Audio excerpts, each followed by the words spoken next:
Dua, tiga. Halo, selamat siang, pagi, dan malam. Perkenalkan saya Dwira Naufal Siregar dan ini ada rekan saya Om Matius dan Nova Uci. Kali ini kita akan melakukan presentasi untuk tugas data science, di mana kita akan mempresentasikan pengatur tingkat pengeluaran per kapital terhadap tingkat kemiskinan di daerah Papua. Langsung aja kita ke slide pertama. Oke, untuk abstraknya kali ini, kemiskinan merupakan salah satu yang cukup serius, yang sangat penting di setiap negara, termasuk di Indonesia kita sendiri nih. Dengan demikian, pengulangan kemiskinan merupakan kebijakan yang harus selalu dilaksanakan langkah-langkah implementasi secara konkret ya. Jadi kemiskinan ini menjadi tolak ukur atau menjadi salah satu eh, apa ya pandangan pertama terhadap negara luar ke negara-negara lainnya gitu. Nah, contohnya dari data yang kita bisa lihat di sini di 2010 hingga 2009 yang diambil dari BPS atau Basarnas gitu kan. Di sini yang beragendakan dengan uji hipotensi menggunakan software SPSS 16, hasil penelitian menunjukkan bahwa variabel GIS tidak berpengaruh signifikan dengan nilai probabilitas 0,052 dan berarah negatif ya gitu. Jadi eh, menurut kali ini kita akan melakukan penelitian menggunakan software SPSS 16 dan ini dilakukan oleh beberapa lembaga yang telah telah terlegalitas ya, contohnya dari Basarnas dan segala macam gitu. Lanjut ke page selanjutnya. Oke, pendahuluan dulu. Ini penduduk miskin tahun 2010 sampai 2019 bisa dilihat dari tabel di sebelah kiri. Nah, kemiskinan adalah isu global merupakan maupun nasional yang masih menjadi prihatin besar sebagai banyak pihak. Sebagai negara Indonesia masih diisukan masalah kemiskinan di mana sebanyak 2,514 juta orang atau 9,14% penduduk kita nih, penduduk Indonesia tercatat pada Maret 2019 gitu. Jadi sangat lumayan tinggi ya, sekitar 9%-an gitu. Rakyat Indonesia dinyatakan sebagai rakyat miskin. Bisa dilihat dari tabel sebelah kiri di mana penduduk miskin pada tahun 2010 sampai 2019 ini lumayan menurun. Sebenarnya ada penurunan dan ada kenaikan juga setiap tahunnya, tapi masih terbilang cukup tinggi sih ya, gitu masih di angka 9%-an gitu. Dapat dilihat nih dari tabel sebelah kiri gitu, di mana masih banyak jiwa yang dikategorikan sebagai miskin. Di 2010 itu sekitar ada 31.000 jiwa, terus di 2011 ada 30 jiwa, 30.000 jiwa, terus turun terus nih di 2012 29.000 jiwa. Bisa dilihat setiap tahunnya ada penurunan dan kenaikan ya. Contohnya kenaikan adalah di 2013 ke 2014 itu ada kenaikan tuh untuk angka kemiskinan gitu. Itu untuk hasil dari penelitian gitu untuk tabel satu ini. Selanjutnya,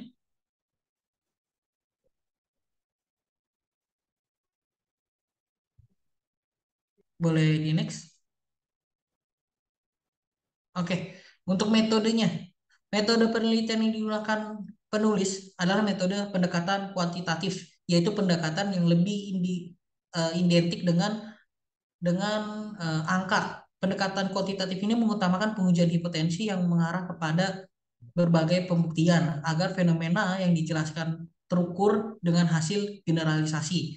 Biasa dalam pendekatan ini suatu masalah diarahkan menjadi hubungan kualitas hingga pada pelaksanaannya dapat menjelaskan rumusannya gitu.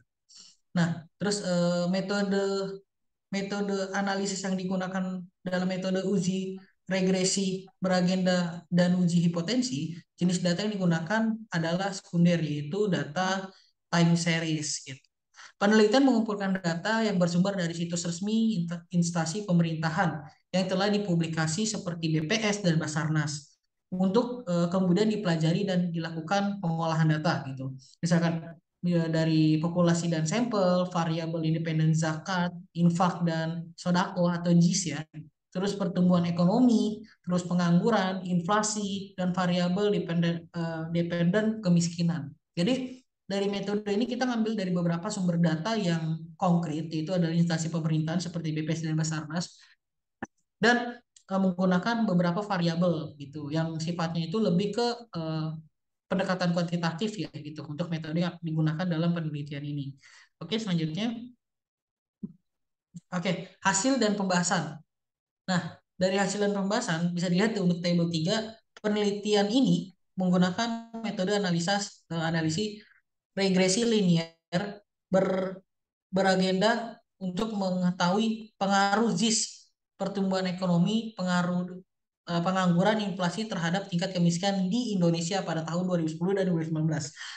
Berdasarkan data yang diperoleh oleh tim dengan menggunakan software SSI 16, maka menghasilkan sebagai berikut. Nah, ini bisa dilihat dari data sebelah kiri ini pakai dari JIS, di mana minimalnya adalah N-nya adalah 10, min-nya 3E 10, maksimalnya adalah 3E11, men-nya itu ada di 1,04 E11 gitu. Dan standar def-nya itu di 8.542 E10. Bisa dilihat dari aplikasi ini atau dari software pengolahan data SSI 16 ini, eh, kemiskinan di Indonesia bisa ditolak ukurkan atau bisa diolah oleh data gitu. Oke, selanjutnya boleh. Oke, sebentar ya. Oke, tabel 4 analisa linear berganda gitu kan. Pengujian regresi linear berganda digunakan untuk menguji pengaruh dan memperlihatkan nilai dari X1, X2, X3, dan X4 terhadap si Y gitu. Berdasarkan tabel nomor 4 di atas dengan melihat nilai konvensional konstan konstan, maka dapat disusun persamaan regresif, yaitu kemiskinan. Kemiskinan itu dan pengangguran dikurangi inflasi gitu untuk menghitung tingkat kemiskinan. Oke, selanjutnya metode metode eh, metode pengujian regresi linear berganda memiliki hasil yang dapat dilihat pada tabel nomor 8 di atas, akan diuraikan sebagai berikut. A, nilai konstan A bernilai 2,692, artinya jika variabel GDP, pengangguran, inflasi nilainya 0, maka tingkat kemiskinan 2,691. Nilai konvensi regresi variabel GIS atau B berkorelasi negatif sebesar minus 4,227. Artinya jika variabel GIS mengalami peningkatan 1%, maka tingkat kemiskinan dan mengalami penurunan sebesar 4, minus 4,227 dengan anggapan nilai variabel independen yang nilainya konstan gitu. C, nilai konvensi regresi variabel GDP berkorelasi positif, yaitu 0,9295, artinya jika setiap variabel pertumbuhan ekonomi GDP mengalami peningkatan sebesar 1%, maka tingkat kemiskinan akan mengalami kenaikan sebesar 0,295 dengan anggapan nilai variabel independen yang lain nilai konstan. D, nilai konstan regresi variabel pengangguran B berkorelasi positif, yaitu 1,257. Artinya jika variabel pengangguran mengalami peningkatan 1%, maka tingkat kemiskinan akan mengalami kenaikan sebesar 1,257. Sedangkan anggapan nilai variabel independen yang lainnya nilainya konstan. Nilai konvensi regresi variabel inflasi B berkorelasi negatif, yaitu minus 0,030. Artinya jika variabel inflasi mengalami peningkatan sebesar 1%, maka tingkat kemiskinan akan mengalami penurunan sebesar minus 0,030 dengan anggapan nilai variabel independen yang lainnya nilainya konstan. Oke. Next. Oke, ini sudah page berapa, Om Matius? Oke. Page 7 deh, Kak. Oke, mungkin bisa dilanjut oleh Om Fauji. Ya, terima kasih untuk waktunya Mas Wira. Cek cek aman suara. Aman, aman. Nah, saya lanjutkan ya untuk nomor apa namanya untuk tabel 9-nya ya. Pengujian koefisien determinasi atau kita bisa pertama kita lihat tabel nomor 5 uji R square model summary. Nah, kita lihat tabel nomor 5 ini. Nah, koefisien determinasi itu adalah salah satu nilai statistik yang dapat digunakan untuk mengetahui apakah ada hubungan pengaruh antara dua variabel. Nilai koefisien determinasi menunjukkan persentase variasi nilai variabel terikat. Dapat dijelaskan oleh persamaan regresi yang dihasilkan simbol yang digunakan untuk koefisien determinasi pada model regresi berganda adalah R2. Hasil penguji koefisiensi determinasi atau R2 yang diperoleh yaitu pada tabel nomor 5 ini dapat dilihat nilai koefisiensi determinasi adalah 0,976 atau sama dengan 97, bahwa variabel bebas secara simultan atau bersama-sama berpengaruh terhadap variabel terikat bersebesar 97,6%. Sedangkan sisanya dipengaruhi oleh variabel lain di luar persamaan regresi atau variabel yang tidak diteliti. Lanjut. Nah, kita masuk ke uji T atau parsial. Dalam suatu penilaian, uji T itu atau parsial itu memiliki tujuan untuk mengetahui pengaruh signifikan dari variabel independen X berdampak terhadap variabel terikat atau Y secara sendiri-sendiri. Nah, hasil dari pengujian hipotesis secara parsial dapat ditunjukkan dari tabel di bawah ini. Kita lihat tabel next. Nah, tabel ini berdasarkan perhitungan uji T pada tabel nomor 6 di atas dapat diketahui bahwa satu, hipotesis satu menunjukkan bahwa pengaruh variabel zakat, infak, sodakoh, atau JIS itu terhadap tingkat kemiskinan dengan nilai signifikasi 0,052 lebih besar daripada 0,05. Nilai T hitung dikurangi min 2,537 lebih kecil T tabel 2,262 sehingga H0 diterima dan H1 atau hipotesis pertama ditolak.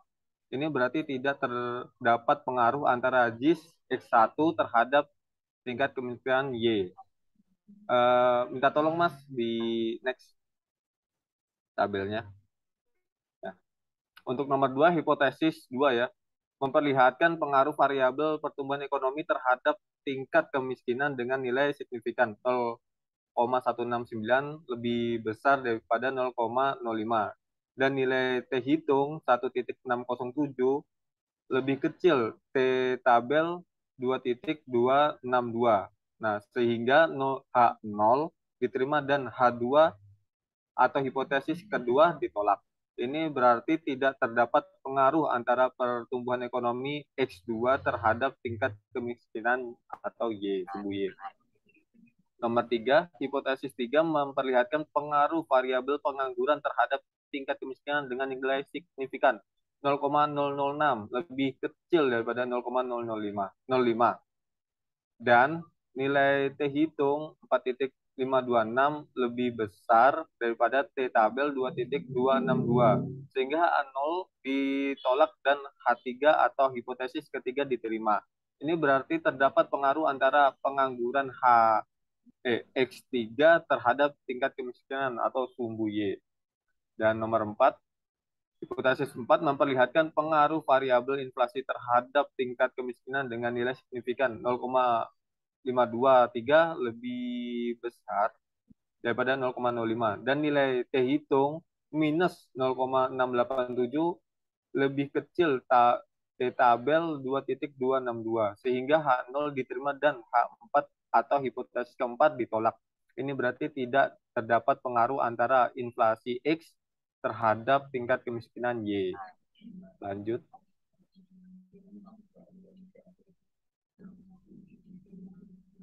Nah, kita masuk ke uji F atau simultan.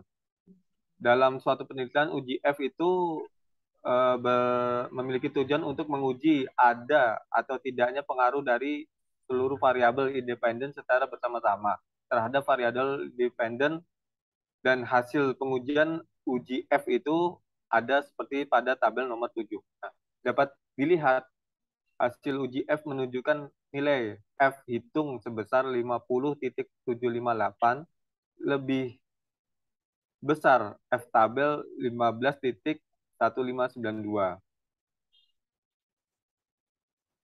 dengan nilai signifikan SIG.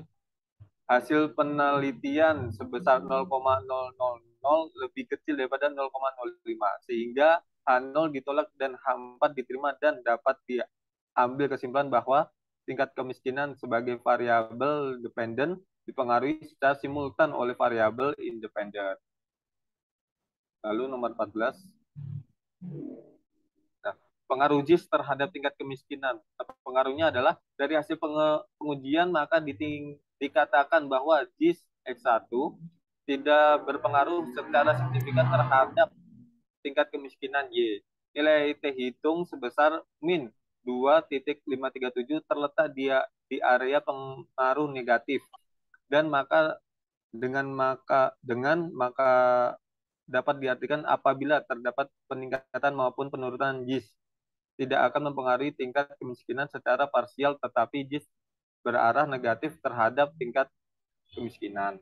Nah, lalu untuk pengaruh pertumbuhan ekonomi terhadap tingkat kemiskinan, dari hasil penguji maka dapat dikatakan bahwa pertumbuhan ekonomi X2 tidak berpengaruh yang signifikan terhadap tingkat kemiskinan Y, mendukung Nainggolan pada tahun 2020 menyatakan pertumbuhan ekonomi tidak memiliki pengaruh yang signifikan terhadap tingkat kemiskinan di Provinsi Sumatera Utara. Lanjut. Oke, Nomor 15 akan dibacakan oleh Bang Matius. baik, oke. Waktu dan tempat saya persilahkan. Ya, oke. Suara saya terdengar? Terdengar, Bang. Oke. Oke, yang pertama pengaruh pengangguran terhadap tingkat kemiskinan. Nah, dari hasil pengujian, maka dikatakan bahwa pengangguran X3 berpengaruh signifikan terhadap tingkat kemiskinan Y. Nilai T hitung sebesar 4.526, terletak di area pengaruh positif. Dengan demikian dapat diartikan pengangguran memiliki pengaruh positif terhadap tingkat kemiskinan. Mendukung penelitian yang dilakukan oleh Camilla 2017, yang menyatakan pengaruh positif dan signifikan dari variabel pengangguran terhadap tingkat kemiskinan. Maka artinya setiap meningkatnya pengangguran berdampak pada tingkat kemiskinan yang akan mengalami kenaikan. Nah, pengaruh inflasi terhadap tingkat kemiskinan, dari hasil pengujian maka dikatakan bahwa inflasi atau X4 tidak berpengaruh signifikan terhadap tingkat kemiskinan Y. Mendukung penelitian yang dilakukan oleh Islamiyati dan Hani pada tahun 2020 dan penelitian Fajarini dan Farati tahun 2020 dengan hasil yang sama mengungkapkan bahwa inflasi tidak mempengaruhi tingkat kemiskinan. Inflasi merupakan indikator ekonomi makro yang menjadi prioritas setiap negara. Maka dari itu, pemerintah melakukan berbagai upaya untuk mengendalikan inflasi agar stabilitas harga tetap terjaga. Meningkatnya pertumbuhan ekonomi biasanya digambarkan dengan kenaikan inflasi juga. Nah, lalu untuk kesimpulan, secara parsial variabel ZIS, pertumbuhan ekonomi dan inflasi tidak memiliki pengaruh secara signifikan terhadap tingkat kemiskinan. Maka apabila terjadi peningkatan atau penurunan dari nilai ZIS, pertumbuhan ekonomi dan inflasi tidak berpengaruh terhadap tinggi rendahnya kemiskinan. Yang kedua, variabel pengangguran secara parsial memiliki pengaruh positif dan signifikan terhadap kemiskinan. Artinya jika terjadi peningkatan atau penurunan pada tingkat pengangguran, maka akan berpengaruh terhadap searah terhadap tingkat kemiskinannya. Yang ketiga, seluruh variabel independen atau ZIS, yaitu ZIS, pertumbuhan ekonomi, pengangguran, dan inflasi, secara simultan berpengaruh terhadap variabel dependen, yaitu tingkat kemiskinan. Nah, variabel yang paling dominan mempengaruhi kemiskinan di Indonesia pada tahun 2010 sampai 2019 adalah variabel pengangguran. Ini dikarenakan memiliki nilai yang lebih besar daripada variabel independen lainnya dan juga memiliki nilai probabilitas yang terkecil. Untuk sarannya, berdasarkan kesimpulan yang telah disampaikan, maka penulis mencoba untuk dapat mengemukakan beberapa saran. Yang pertama, pemerintah pusat diharapkan untuk lebih fokus dan konsisten dalam upaya untuk mengatasi kemiskinan dan pemerataan ekonomi agar tidak terjadi ketimpangan. Yang kedua, bagi masyarakat diharapkan juga untuk dapat bekerja sama untuk mendukung pemerintah dalam program dan kebijakan yang telah ditetapkan dalam membangun perekonomian dan menanggulangi masalah kemiskinan. Yang ketiga, bagi peneliti selanjutnya, disarankan pada penelitian selanjutnya menambah pengujian sampel dengan jangka waktu yang lebih lama dan terbaru agar dapat mengembangkan hasil penelitian yang nantinya menjadikan informasi bagi masyarakat. Sekian presentasi dari kami. Jika ada hal-hal yang kurang berkenan, mohon dimaafkan dan sampai jumpa di presentasi selanjutnya. Terima kasih.